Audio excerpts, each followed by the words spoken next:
What's up YouTube, this is Mathis97 and welcome to my WWE 2K15 Universe Mode.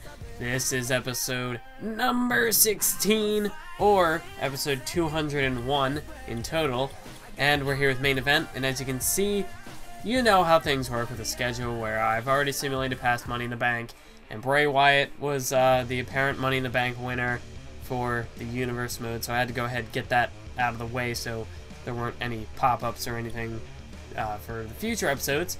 So I got that out of the way. But Bray Wyatt will make his in-ring debut tonight as he takes on Santino Marella. William Regal goes one-on-one with Fandango.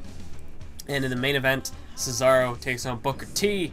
So as we can see, Bray Wyatt squashes Santino in his in-ring, well, not debut, return I should say, to the series. And William Regal defeats Fandango. So, we've got two matches for today, and the first is going to be Paige's debut to the series, as it is Paige one-on-one with one half of the Funkadactyls, Cameron. So Paige, of course, we've been anticipating this debut for a couple of weeks now. I mean, her and Tamina, who's going to be debuting fairly shortly as well. So the Divas division really is... this is shaking things up a little bit in the Divas division, and we know that Emma is going to be on the horizon sometime in the future. Not sure when exactly she'll be making her debut to the series, but that's three new Divas to kind of help out with this division, because I mean, so far we've only got 7 or so, and that can get really repetitive fairly quickly. So once we can, well, 7, that doesn't include Paige. That includes, like, you know, the non-DLC divas. So in total, even when Emma shows up, we're gonna have 9, which isn't the best. It's not ideal, but it's manageable. It's a bit more manageable than 7.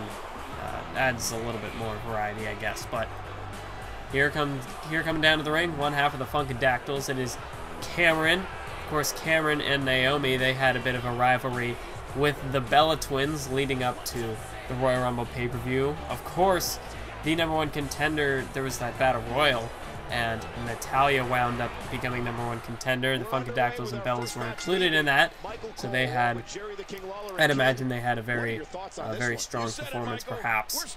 But now we're looking towards the Elimination Chamber, and who's going to be the next challenger for Summer Rae in that Divas Championship. I mean, right now, we're not really too sure. Nothing has really been stated yet. We know that Natalya is probably not going to be challenging for the title because she just lost at the Royal Rumble. But, you know, some potential names to throw in the hat. There could be AJ Lee, of course. She's always a name, you know, just floating around in that Divas Championship title picture. We've got Naomi, of course. She got a couple of victories over the Bellas. We've also got potentially Nikki or Brie Bella.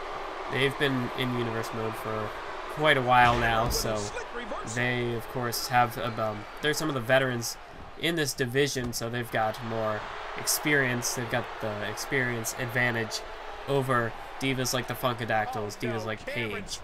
But of course, you know, Paige, if she could have a very strong performance, you know, she probably won't be going for the Divas title at the Elimination Chamber. I think that might be a bit quick. Might be a very quick rise, in fact. But she could very well set herself up for a future Divas Championship opportunity down the road, whether it's at potentially WrestleMania, if she can get herself ready in that amount of time. If it might be not until Extreme Rules, that's getting a bit more realistic expectations, as Paige, you know, she's kind of got to work her way into the WWE system of things. Of course, she's getting called up from NXT. Paige is finally here, so she's got to adapt or she will perish, in the words of Triple H. But Cameron, of course, she's not exactly a veteran either. She's still got to get used to the whole WWE system, as she recently made her debut to the series along with her partner Naomi, so both of them still fairly new, still fairly green in the ring, so we're going to have to see how they can progress. Same goes with Paige. And of course Tamina, whenever she debuts, she's going to be fairly new to the series as well, so it could be a bit of an adjustment period for those divas to kind of get their bearings and just prepare themselves for the future when they could be potential challengers for that Divas Championship. But right now, let's focus in on the matchup here. Let's look at Paige, just a chop right there, and another chop right there, just relentless, just not even letting Cameron stay on the ground to recover. And Paige, of course, that scream. She's called the anti-diva, so I mean, you know, that's not something that divas do. They don't just, I mean, just Paige overall is just a bit different. You know, you look at all these other divas who, you know, just compare them with Paige. I mean, Paige just goes around screaming. I mean, Paige has a bit more of an aggressive side to herself that a lot of these current divas we've got in the division don't really have. I mean, we've got technical experts like Natalya, and then of course we've got Nikki and Brie, who are just starting to become a bit more technical. Nikki Bella is actually starting to develop more of a power-based offense. And then we've got somebody like AJ Lee, who's just a pure wild card. You never know what to expect from AJ.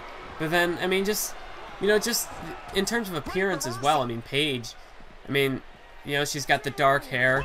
She's got a bit more paler skin as opposed to some of the other divas.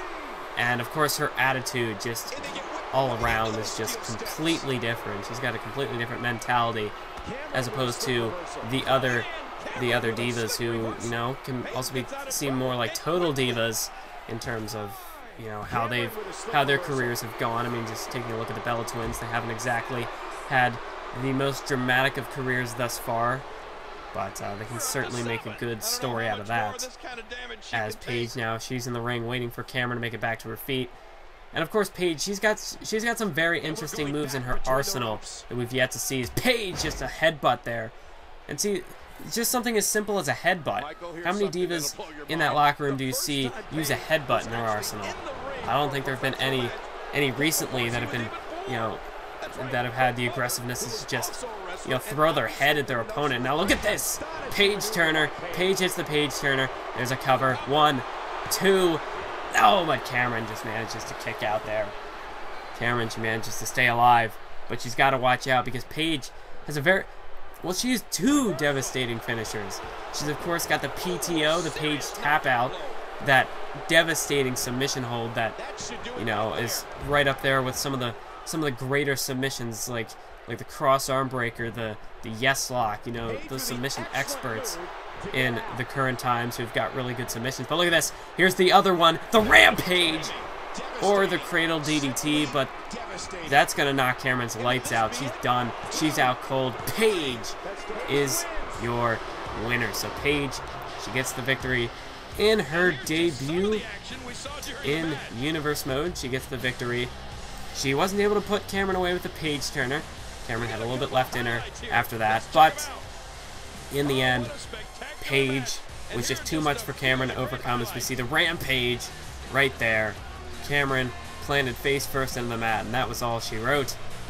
1, 2, 3, Paige was the winner. So very impressive debut for Paige here. And the anti-diva begins her career here in Universe Mode. So we're going to have to see what the future holds for Paige here in the WWE. But now it is time to move on to the main event of main event. And this one is between Swiss Superman Cesaro and the 5-time WCW champion Booker T. Now, of course, Booker T made his return to the WWE, his Universe Mode debut, when he appeared in the Royal Rumble match. Eliminated 4 superstars and lasted a little over 21 minutes. So, I mean, Booker T, he had a very good performance in the Royal Rumble. In terms of time in the Rumble, he was 3rd out of really the big 3 that, as I've been calling them, in the Royal Rumble. It was Punk, Jericho, and Booker T who lasted the longest. But Booker T then, you know, on Monday Night Raw, the night after the Royal Rumble, he came up short. And that could just be a little bit of fatigue because, you know, Booker, he did go over 20 minutes in the Royal Rumble. And, you know, just considering he hasn't wrestled in a long time, he may have just been not exactly quite, you know, his cardio might not be quite up to speed in terms of, you know, somebody who competes daily, who competes, you know, episode after episode. Guys like Cesaro, R-Truth, Truth, the man who defeated Booker T. And, of course, Truth was also out for, he was out for a bit of redemption, as Booker T had eliminated him in the Royal Rumble match. So, Truth was probably back looking for a little bit of revenge, and he just had a little bit more fuel to the fire, and he was just able to get the victory over Booker T. But Cesaro, of course, potentially, I mean, Cesaro could potentially be the next #1 contender for the U.S. title. We know that Jack Swagger cannot face Del Rio for the U.S. title, and Big E, of course, was in that triple threat. He was one of the next contenders, but after losing in the triple threat, I'm not sure if Big E will be able to rebound in time to be able to face Del Rio at the Elimination Chamber. And of course, there's somebody like Curtis Axel, who I guess potentially could face Del Rio for the U.S. title, but I'm not really sure if, I mean, they're tag team partners. I'm not really sure if they're going to be able to face each other, if they're really, if they have the kind of cohesiveness that it would take to be able to face each other in a match, and if one of them should lose, do they have enough respect for the other, and are they I'm trying to figure out how to phrase this. Are they closely tied enough? Like, are they enough of a unit that they can lose a match and, you know, come back the next day and still team up? But of course, Curtis Axel hasn't quite been as impressive as Cesaro has been in recent weeks. So I think Cesaro is at the top of the food chain, top of the pecking order in terms of who's going to be facing Del Rio for the United States Championship at the Elimination Chamber. Of course, Dolph Ziggler perhaps could be, although I think he's got his sights set on the WWE Championship. And I guess R-Truth maybe could be potential challenger for Del Rio, but I don't think just yet. I think in terms of, you know, the immediate future, I think Cesaro's the top challenger. I think he's the #1 contender. But, you know, he's going to need to keep his winning ways, he's going to have to keep himself afloat, keep his winning ways going, and a victory here over Booker T, that would definitely be impressive. I think that would just about cement himself as the concrete #1 contender for the U.S. title. Cesaro with a suplex, taking down Booker T. And look at Cesaro now, knee drop right to the chest of Booker T. And now Cesaro, he's just rubbing Booker's face into the mat, and now he drops an elbow right on the shoulder blades of Booker T. And now he's picking him up here. What could he be going for? But Booker counters into a leg sweep. Nice counter there from Booker T. And now there's an elbow right to the face, or maybe a forearm to the face of Cesaro. And now Booker, he's got Cesaro here with a back suplex. Beautiful back suplex. Taking down Cesaro. And now Cesaro back to his feet, but Booker with a counter. There's an Irish whip. And now he's hanging up Cesaro in the Tree of Woe there.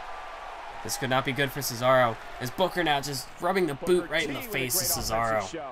But as for Booker T, his future is still a bit questionable. We're not quite sure exactly what Booker T's motive is here, now that he's here in Universe Mode. As we see, oh, a beautiful Michinoku driver there from Cesaro. Cover, but a kick out by Booker T, only in a count of 1.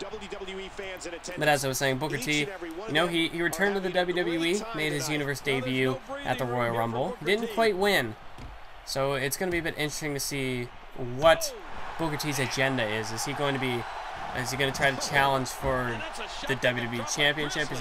Is he even looking for a title? Could he perhaps just be looking to face some of the best talent here in the WWE currently, as we see Cesaro gut-wrench suplex there, taking Booker down. And Cesaro, he's going to go for the cover. 1, 2, no, not a 2 count. Booker T kicks out at almost a 2 count, but not quite. And now kick right to the gut of Cesaro. And here's Booker T. Look at this. Float over neck breaker there, taking down Cesaro, and a beautiful one at that. And here's Booker, kick right to the leg of Cesaro. Of course, if you're going to want to try to neutralize the strength of Cesaro, take out one of those legs, take out his foundation. As we can see, there's a knee right to the gut there from Booker. Booker T, where's he going? Oh, you got to be kidding me. Tell me I am not seeing this. Booker T up on the top. Oh, but he thought better of it. Cesaro was making it back to his feet. Booker T came to his senses. Spine buster there. Takes Cesaro down. That could do it. Booker T, he goes into the cover. 1, 2. Oh, but Booker T, or Cesaro kicks out. Booker T almost had him there, but Cesaro manages to kick out at a count of 2. And now Cesaro, a knee lift right there. Counters Booker T, but now Booker counters. And Booker, oh, a super kick right to the face. What a kick there from Booker T. Cesaro, he's dazed right now. This could be Booker T's opportunity to capitalize, as he's dragging Cesaro into the center of the ring. But Cesaro counters. Whatever Booker T was going for, Cesaro countered it. And now look at Cesaro. He's got Booker here. And another snap suplex there, taking Booker T down. Cesaro, he picks up Booker T once again. Maybe going for a DDT, but Booker counters into a leg sweep there. Booker T could be on the verge of victory right now. If he can just hit one big shot here on Cesaro, I think he's got him. But Cesaro now, I think the same goes for Cesaro. He's just one big move away from putting Booker T out. And oh, a European uppercut off the second rope. I think Booker T could be out cold there. But Cesaro, he's not done. He's gonna look to go for that neutralizer. And he's got Booker. He's gonna put him away here. Neutralizer right there. And that is gonna do it here, folks. The neutralizer. There's no way Booker's kicking out of that one. 1, 2, 3. Cesaro gets the victory. He is your winner. He defeats the 5-time WCW champion Booker T. So there's a big victory for Cesaro. Big statement made. And I think that basically cements Cesaro as the #1 contender for the US title. I mean, unless things go ridiculously downhill from here, which I highly doubt, seeing as Cesaro, how impressive he's been recently. I think that basically cements him as the #1 contender for the US title. You can see right here, measured Booker T, and bang! Neutralizer, that was it.